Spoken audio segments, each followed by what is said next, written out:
Oh, hello everyone. This is my second attempt at a recording because the first time I did it, well, my microphone wasn't working too well. Let me actually maybe, I think it's a bit dusty, I left my laptop in one place for a bit of a long time and dust just built up. Maybe like one day or something. Anyway, for today's problem, first let's just switch to dark mode. It's like perfect, yeah. So now, less strain on your eyes. I'm sure you're watching this in the night time, because you don't have time during the day because you're in a job or whatever. But the idea is we have a pizza. Oh no, that's not a circle. Let me just draw a circle properly. There we are. It's close enough. That's probably more of a oval. But so there's the circle. For a pizza, and let's say the radius is 7. We're in Britain, so let's use inches. If you work in centimeters, then just multiply the inch value by 2.5 to get the centimeter value. So this means that the diameter of the pizza is 14 inches. Anyway, that's not too important. What's important is we have 3 people here, okay? 3 people that we need to feed equally the pizza.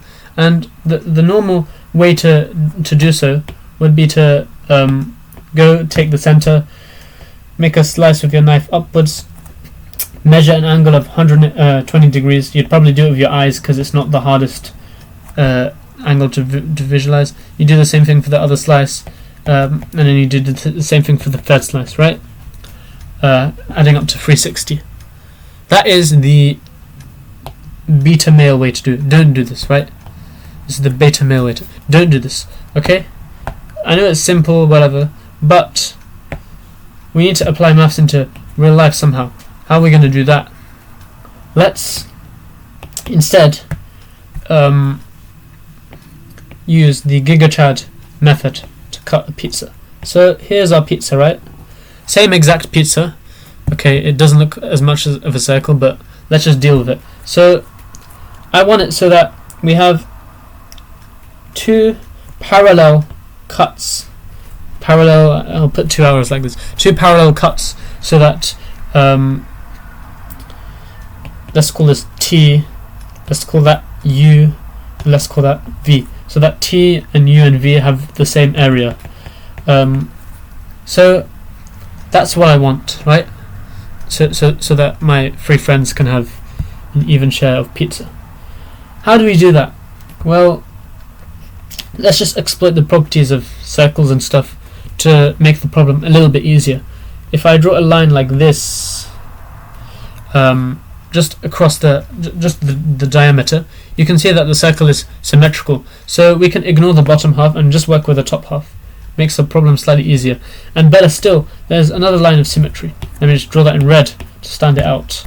Along here, another line of symmetry, so we can ignore this and we just have a quarter circle to work with. Then once we've gotten our answer, where do we need to cut to get evenly areaed slices using parallel cuts? Once we get our answer, we can then apply it to the full circle. Simple enough, right? So let's get cracking with this. I'm going to draw an X and a Y plane, XY plane, but I'll just focus on the first quadrant because we're just looking at a quarter circle. So that's my quarter circle with radius 7. Simple enough for now. Firstly, what's the equation of a semicircle? I know I have a quarter circle here, but in reality it's just half of a semicircle and we're working with the formula of a semicircle. Well, let's start off with the area of a circle. That is just x squared plus y squared equals to r squared. In this case r is 7, so we'd have 49. If you take x squared to the other side and square root both sides to isolate y on its own, you'd end up with y is r squared minus x squared with a square root around it. The reason this is the equation for a semicircle is because you know how when you square root something you end up with the plus or minus like this, right? Plus minus. In this case we only take the plus, giving us just half of the circle, hence a semicircle. So that's what we're interested in. In this case, let's just replace r squared with 7 squared, which is 49. So the equation we're going to be using for today is y is the square root of 49 minus x squared. Very basic for now. And we're interested in for all x values in the range 0 to 7, right? Of course, we'll probably include... Yeah, there we are. So that's what we're interested in for today. Now, let's get to the actual problem solving. Let's label this point on the x-axis A. Of course, it's A and the y-coordinate is 0, but the number A, such that if we make a cut like this straight up, we should get a situation where this bit here, this area, is a third of the area of the quarter circle. Let's call this area A1. Firstly, what is the area of the quarter circle? That's just a quarter of the area of the circle, a quarter of pi r squared. Quarter of pi r squared, in our case, if you replace r squared with 49, it's just 49 over 4 pi. Okay? Quite simple. This implies that the area we are interested in is a third of that, which is 49 over 12 pi. I just divided the fraction divided the fraction by 3 by multiplying the numerator by 3. Anyway, that's what we have, right? That's what we're interested in. We need this. And how do we express this using our calculus integral notation? Well, a1 is just the integral from 0 to a of y dx. So a1 is integral from, right, which is equal to the integral from 0 to a of square root of 49 minus x squared dx. And we want this integral such that it's equal to 49 over 12 pi. So we'll end up with antiderivative, and we'll end up with an expression with a in the expression equaling to 49 over 12 pi. And then we'd need to solve for a, basically, right? Simple enough. How do we do this integral? Let's do a substitution first. Let's let x equal to 7 sine of u. I don't think this red is very clear to see. Let me just use this light blue instead. So 7 sine of u equals x. 7 cosine of u du, if you implicitly differentiate both sides, is equal to dx, right? So now let's express our integral in terms of u. So the limits will keep with being in terms of x, and we have the square root of 49 minus x squared, which is 49 sine squared of u, times dx, which is 7 cosine of u du. Right? Let me just... There we are. And this stuff here, one sec. This stuff inside the square root, we can just make it even simpler by factoring out square root of 49, like this. And square root of 49 is 7. What's inside the second square root? Well, just a trig ID that you really need to know, an identity, is that 1 minus sine squared is cosine squared.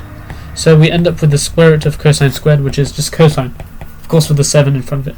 And this 7 cosine of u is multiplied by that 7 cosine of u to get our area being equal to the integral from 0 to a of 49 cosine squared of u. The 49, let's just put it outside the integral because it's a constant multiple, right? And for the next stage of this integral, we must do another trig ID. Let's do that in pink as well. So cosine squared of u is actually equal to half multiplied by 1 plus cosine of 2u. If we had sine squared, then this plus would just turn into a minus, but that's irrelevant for today. We might need it some other day. Now, this means that our area is equal to 49 times a half, so I'll put the 2 like this, multiplied by our integral of 1 plus cosine of 2, like this, right?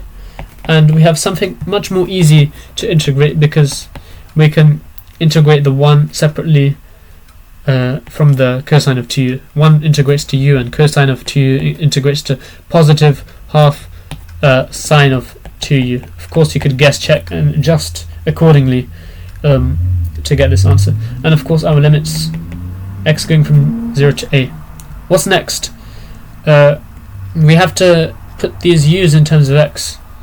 And from earlier, we said that, let's see, we said that 7 sine of u equals x, which means that sine of u is equal to x over 7. And let's just draw a right angled triangle to make this simpler for us to understand.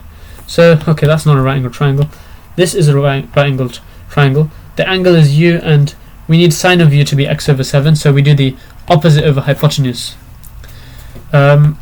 Let's use Pythagoras' theorem to work out the length of the third side, like that, or the adjacent side. Now, can also get from the statement that u is equal to arcsine or inverse sine. Arcsine or inverse sine. Let's use inverse sine of x over 7, right?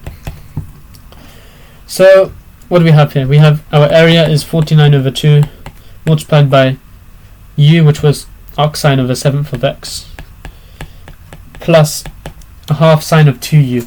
Now, let's use another trig ID that, I'll just draw an arrow like this.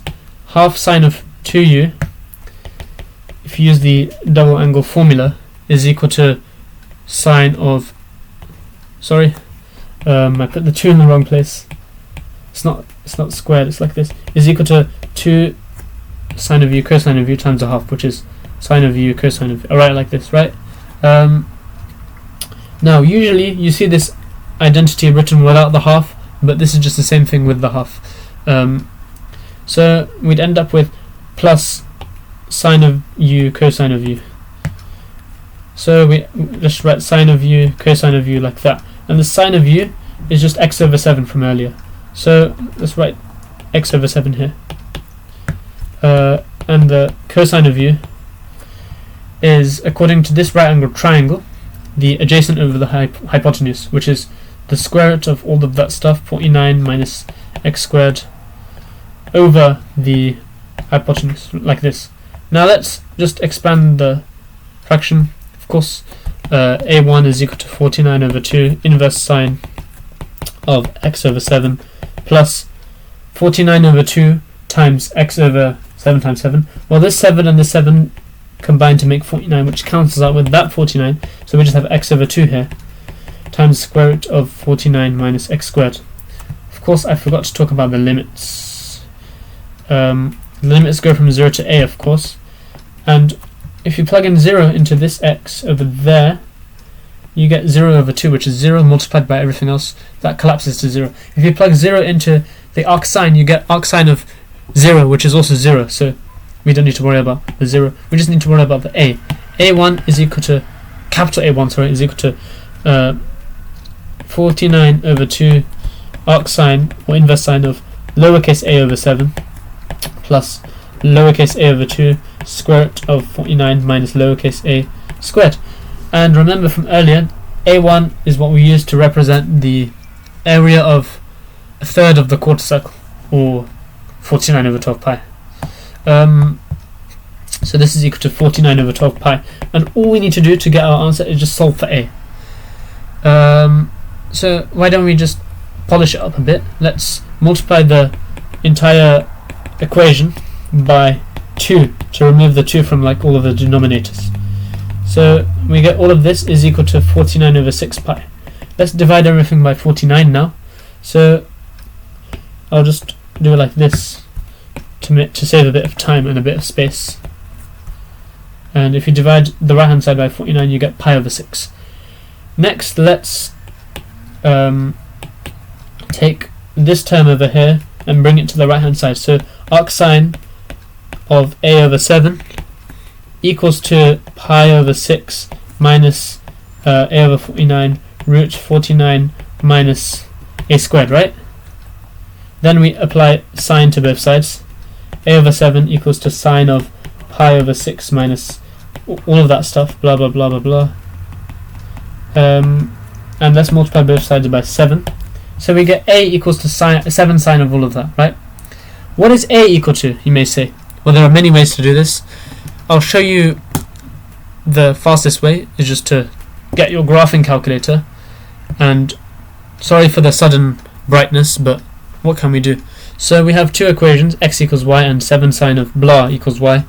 Instead of a, I just put x, right? Same thing. And we need a situation such that the two graphs sort of cross, right? And the point where they cross is the answer to a, which is 1.855 to 3dp and 1.8545 to 4dp. Now, how do we do this using an actual like numerical method rather than a visual method? Because this is technically cheating, right? Well, I'm going to show you. So I'm going to use an iterative method. Let's start with a random point on the red line. Let's just say this point. So go up till you reach the blue or the purple line, then go horizontally till you reach the red line, then go down or up till you reach the purple line, then keep doing this. Do this infinitely many times, and you end up with a spiral like this, right? Up, right, down, left, up, right, down, left, up, all the way until you reach this point right there. That point being 1.855. That's how you get it. How do you achieve this? Well, let's go back to the other tab.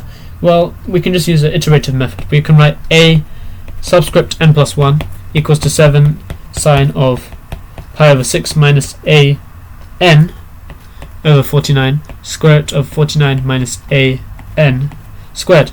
And in order for this method to work, we would need to know whereabouts the a value is, so that we can pick an initial value for a. Otherwise, if we go back there, our value might converge. I'll give you an example. So you could go like this, this.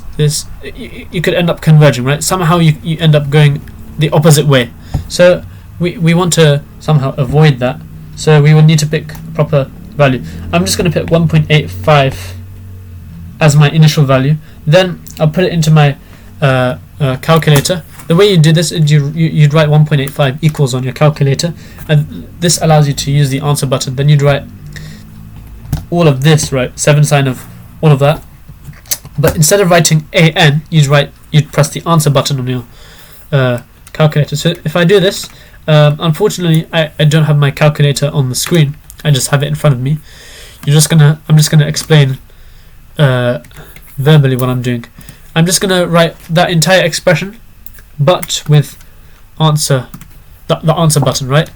And the first time I press equals, which is a1, I get 1.8584. Let's just work in 4dp. The second time I get 1.8512. The third time I get 1.8574. The 10th time, so let me just press the equal button 7 times. 1, 2, 3, 4, 5, 6, 7. I press the equal button now a total of 10 times, and I get 1.8535. Literally, that's it. You just press the equal button infinitely many times. A20, or the 20th iterative term, is 1.8543. We're getting closer, you can see, to the 1.8545 mark. A30 and A40 is all I'll go up to verify the convergence. So I got 1.85447, but you round it up, right, because of the 7. Let me press the equal button 7 more times, and I get 1.85451 after it, but let's just round it down. So just the last time, just to see what we get with my calculator, and I get 1.8545. Of course I have 2 at the end, but in reality we're working with pizzas. We don't need more than this degree of accuracy. So you can rewrite this as the limit as let's say n, or k, let's say k goes to infinity of a subscript k is just equal to 1.8545. In other words, if you do this process infinitely many times, you'll get 1.8545 to 4dp. There's a 2 after it. Big spoiler, I know. There's a 2, but that's irrelevant. Now, that's our answer. A is 1.8545. So how do we interpret this with our pizza? Well, this just means if I have my pizza, let me just draw a circle. That's good enough. This is our center, right? and the radius is 7. If I were to draw 1.8545 inches away from the center like this and draw a line like that, so let me just mark this like this, and I'll do this either side because the circle is symmetrical and we were working with a quarter circle.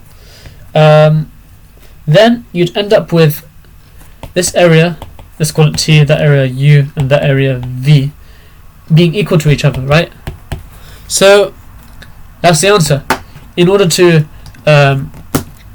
effectively do this, you just use the method that I just said. To summarize it, find the equation of the semicircle or the quarter circle, whatever you're trying to do, and find the relative value for the area. Do the relative integral, the relevant integral. You end up with all of this stuff. You plug in your limits and you find the value that you're looking for. In this case, A was 1.8545. Other questions can pop up, like, what if you're using a radius of 10 inches rather than 7 inches? Well, in that case, you'd end up with 100 instead of 49 in most of these cases. And it's the same method, just with different numbers. What if instead of 3 people, you are dividing with 4 people? You do the exact same thing, except here, instead of dividing by 3, you divide it by 4, right? So you'd end up with 49 over 16 pi, and you'd have the exact same method, right? Same thing.